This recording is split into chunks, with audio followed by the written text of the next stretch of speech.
Hello children, I'm a clock. I have two hands, one long hand and one short hand.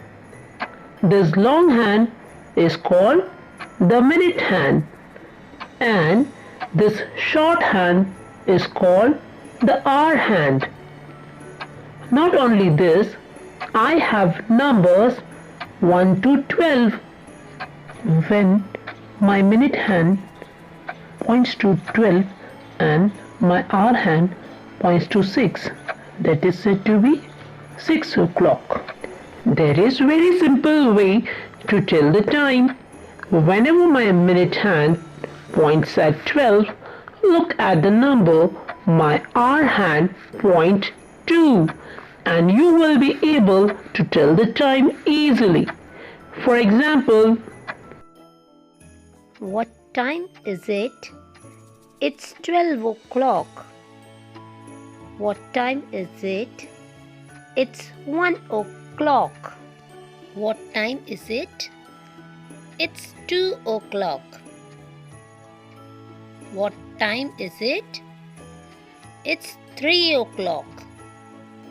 What time is it? It's 4 o'clock. What time is it? It's 5 o'clock. What time is it? It's 6 o'clock. What time is it? It's 7 o'clock. What time is it? It's 8 o'clock. What time is it? It's 9 o'clock.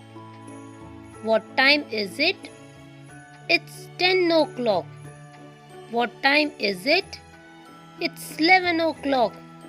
What time is it? It's 12 o'clock. Now children, open your semester 2 book, page number 104. Now see this, reading the clock. See this question, fill in the missing number in the clock. Here you have to fill the missing number in the given clock. Okay. Now see this page, page number 105. See the short hand and tell the time. यहाँ पर आपको short hand देखकर time बताना है. And then you have to write the time in the given box. Okay.